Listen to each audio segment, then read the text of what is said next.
Hello. नमस्ते भाभी। नमस्ते, खुश रहो। खुश तो कहाँ रहे भाभी, बहुत दुखी है यार। अब क्या हो गया? अब कौन सी नई मुसीबत आ गई जो दुखी हो रहे हो? अरे भाभी, जिंदगी में मुसीबत ही मुसीबत है। अब तुम तो थोड़ा सा कुछ अच्छी सी बातें सुनाओ यार, जिससे दिल खुश हो जाए यार।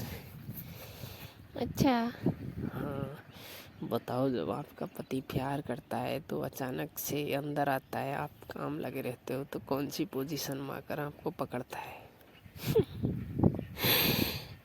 तो मेरा पति, जैसे मैं काम लगी रहती हूँ जैसे पोछा लगाती रहती हूँ तो बेड की तरफ थोड़ा झुकती हूँ ना मैं, तो झुककर नीचे होती हूँ तो मुझे पीछे कुछ नहीं दिखाई देता, तो वो अचानक से मुझे देख रहे होते हैं पहले से ही कि हाँ, ये जब जैसे ही झुकेगी इसको पकड़ लूँगा जाकर। अच्छा। हाँ, तो फिर अचानक से आते हैं पीछे से, एकदम कमर के यहाँ से मुझे जकड़ के पकड़ते हैं, तो मेरे शरीर में एकदम करंट सा दौड़ता है। जैसे उनका हाथ मेरी थोड़ी अजीब जगहों पर टच होता है ना, तो ऐसा करंट दौड़ता है शरीर में कि मैं कहती हूँ हटो ना, मुझे मेरा काम करने दो, घर का बहुत सारा काम पड़ा है, अभी मुझे काम करना है। तो वो कहते हैं अब बस तुमने तुम्हारा काम बहुत कर लिया, अब तुम मुझे मेरा काम करने दो। ओ भाभी, मजा आ गया। हाँ, और उसके बाद में बस मेरे हाथ में जो भी कुछ रहता है उसे लेके और पटक देते हैं दूर। कमर से पकड़ के मुझे जस्ट बेड पर जोर से पटकते हैं। एक बार तो मेरी कमर में ऐसा झटका लगा था कि 10 दिन में जाके मैं सही हुई थी। अच्छा। हाँ, उसके बाद? बस उसके बाद क्या ही है, अचानक से आके धीरे धीरे मेरे हाथों को पकड़ लेते हैं और पूरा मुझे धीरे धीरे अपना शरीर मेरे शरीर के ऊपर लाके मुझे पूरा कवर कर लेते हैं अपने शरीर से। क्यों? बस उस टाइम उनका मन प्यार करने का होता है। क्या? उस टाइम उनका मन प्यार करने का होता है, उस टाइम उन्हें कोई नहीं रोक सकता। मुझे पता है, मैंने 1-2 बार रोकने की कोशिश की है तो मुझे ज़्यादा ही सज़ा मिली है। अच्छा।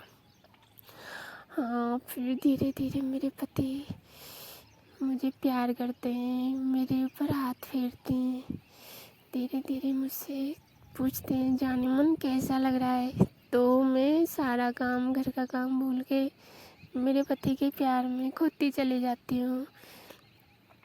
अच्छा। जैसे जैसे मेरे पति हरकत करते जाते हैं ना, वैसे वैसे पता नहीं भैया क्या ही होता है, ऑटोमेटिक शरीर कुछ मांगने लगता है। कुछ बोले तो? बस खुशी और आनंद मांगने लगता है। अच्छा। हाँ, उसके बाद बस होता क्या है, पहले वो जाके गेट ऑफ करते हैं। गेट ऑफ करने के बाद में अपनी स्थिति ओके करते हैं, मेरी स्थिति ओके करते हैं, और बस फिर तो बातों में ऐसी ऐसी रोमांटिक कहानियाँ, ऐसी ऐसी बातें करते हैं, ऐसी ऐसी हरकत करते हैं कि दिल फाइनली मचल ही जाता है। जैसे ही मेरा दिल मचलता है, मैं कहती हूँ पति देव, समुद्र में लहरें उठ रही है, अपनी नाव को कुदाओ और समुद्र में अपनी नाव तैराओ ना। बस इतना कहते ही मेरे पति को जैसे आमंत्रण मिल ही जाता है। निमंत्रण पाकर मेरे पति की नाव समुद्र में एकदम से उतरती है। शुरुआत में जब नाव समुद्र में उतरती है समुद्र की लहरों की वजह से, क्योंकि लहरें शुरुआत में बहुत तेज होती है, तो उन लहरों की वजह से थोड़ा झटका फील होता है। अच्छा। हाँ, उसके बाद में धीरे धीरे जैसे जैसे नाव अंदर जाती है तो अंदर जाते ही गीला हो जाता है, नाव का नीचे का तला होता है ना। हाँ। फिर उसके बाद नाव और पानी का संपर्क बहुत अच्छा होता है। पानी अपनी नाव की तरफ घर्षण लगाता है, नाव पानी की दूसरी साइड में घर्षण लगाती है, आगे बढ़ती जाती है।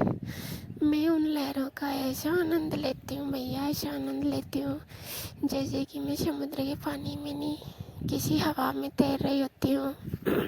अच्छा। बस धीरे धीरे धीरे धीरे जैसे जैसे टाइम आगे बढ़ता है ज़बरदस्त प्यार चलता रहता है। एक टाइम ऐसा आता है कि हम दोनों प्यार की उस रोमांटिक सीमा तक पहुंच जाते हैं जहाँ से मेरे पति कहते हैं जाने मन मुझे कस कर पकड़ लो। मैं भी कहती हूँ बाबू मुझे छोड़ मत देना।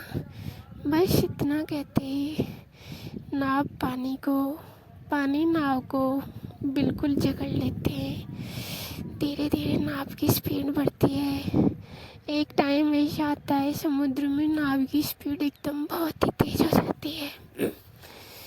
उस टाइम उन लहरों में तैरते हुए इतना आनंद फील होता है, इतना आनंद फील होता है कि लाइफ में कभी भी नहीं होता।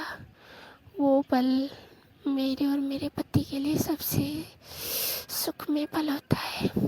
हम दोनों उस समय बहुत आनंद महसूस कर रहे होते हैं। फिर लास्ट में जैसे ही नाव की स्पीड बढ़ती है बढ़ते बढ़ते अचानक से किनारा आ जाता है। किनारे पर आकर मेरे पति नाव को रोक देते हैं। आंखें खुलती है मेरी, देखती हूँ कि हाँ हमारी यात्रा पूरी हुई। अच्छा। बस उस यात्रा के पूरे होते ही शरीर एकदम पसीने से तर हो जाता है दोनों का। पति की नाव से मैं दूर हो जाती हूँ। पानी और नाव का संपर्क टूट जाता है। पानी नाव को पानी से बाहर निकाल लेते हैं। अच्छा अच्छा। बस फिर दोनों उस सपनों की दुनिया से दूर आकर अपने हाथ पैरों को फैलाकर आराम से लेटकर सो जाते हैं। वो मेरे से दूर हो जाते हैं, मैं उनसे दूर हो जाती हूँ और हम आराम से सोते रहते हैं। तो भाभी एक बात बताओ, हम्म। जैसे नाव समुद्र के अंदर जाती है वो डूबती नहीं है क्या? डूबती नहीं है, अंदर जाते ही गीला हो जाता है। उसका नीचे का जो तलवा होता है ना नाव का, जो पानी पर टिकता है, वो थोड़ा गीला हो जाता है। अच्छा। हम्म। मज़ा आ गया भाभी यार, धन्यवाद तुम्हारे लिए। लेकिन अब मूड इतना बुरा ख़राब हो गया कि भाभी मन कर रहा है बहुत तेज। क्या ही मन कर रहा है बताओ ना। समुद्र में गोते लगाने का। क्या ही यार, समुद्र में गोते लगाओगे ना तो सही कह रही हूँ, फिसल कर डूब जाओगे। ये समुद्र बहुत गहरा समुद्र है, इसमें तुम जितना अंदर जाओगे ना उतना ही मज़ा आएगा, लेकिन डूबने का बहुत डर है। अरे भाभी समुद्र में डूबना ही तो एक ज़िंदगी है। अच्छा। हाँ, लेकिन हम पे गोते लगाना आता है। हम तैर तैर के समुद्र को पार करेंगे और मज़े ले देंगे, फुल मज़ा आ जाएगा। मैं ये कह रहा हूँ तुम्हारे पति की नाव में नहीं आएगा इतना मज़ा, जब हम समुद्र में गोते लगाएंगे ना तब आएगा आपको। क्या ही करें, देखेंगे सोचेंगे, अभी तो रहने दो।